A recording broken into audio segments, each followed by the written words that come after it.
Ukraine और रूस के बीच चल रही जंग को करीब 2 साल हो गए हैं, लेकिन ये जंग किसी फैसले तक नहीं पहुंची है। रूस और यूक्रेन की सेनाएं लगातार एक दूसरे को टक्कर दे रही हैं। अब इस जंग में बहुत बड़ी अपडेट सामने आई है।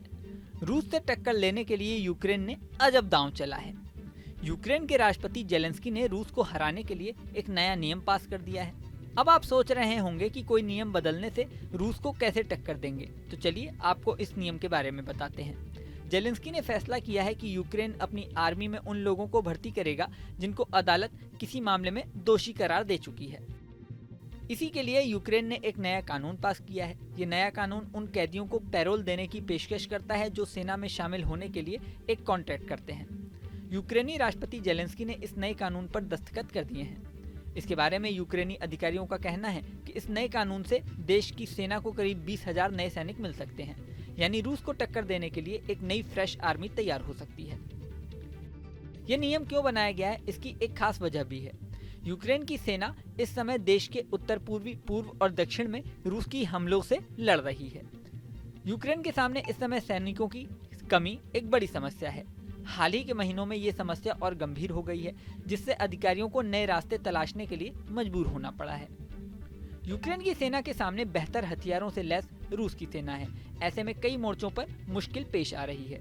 2 साल की लंबी लड़ाई में यूक्रेन बड़ी संख्या में सैनिकों को खो चुका है। ऐसे में अब यूक्रेन को नए सैनिकों की जरूरत है। यूक्रेन का ये नया कानून उन दोषियों को पैरोल की पेशकश करता है जो सेना में शामिल होने के लिए कॉन्ट्रैक्ट साइन करते हैं। हालांकि कानून सभी अपराधियों को छूट नहीं देता। गंभीर अपराधों जैसे 2 या 2 से अधिक लोगों की हत्या, बलात्कार और राष्ट्रीय सुरक्षा के खिलाफ अपराध के लिए दोषी ठहराए गए लोगों को सेना में भर्ती होने की अनुमति नहीं दी जाएगी। यूक्रेन की संसद की वेबसाइट के अनुसार जेलेंस्की ने एक दूसरे कानून पर भी हस्ताक्षर किए हैं, जिसमें ड्राफ्ट डोजर्स के खिलाफ फाइन बढ़ाकर 8500 रिविन्या यानी $218 कर दिया गया है। यूक्रेन में औसत मासिक वेतन $560 है।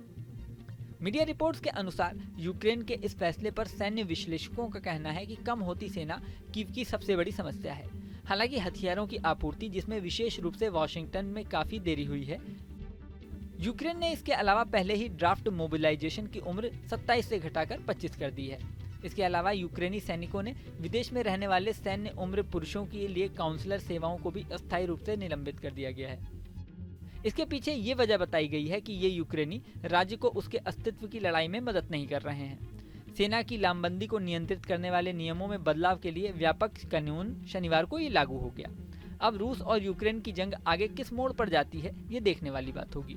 इस वीडियो में फिलहाल इतना ही, लेकिन जाने से पहले सबसे जरूरी बात, हमारे चैनल न्यूज़ नेशन को आपने सब्सक्राइब नहीं किया तो सब्सक्राइब कर लें। इसी के साथ स्क्रीन पर दिख रहा बेल आइकन प्रेस कर दें, जिससे हमारे नए नए वीडियोज़ की नोटिफिकेशन आपको मिलती रहे। मिलते हैं नेक्स्ट वीडियो में, बने रहें न्यूज़ नेशन के साथ।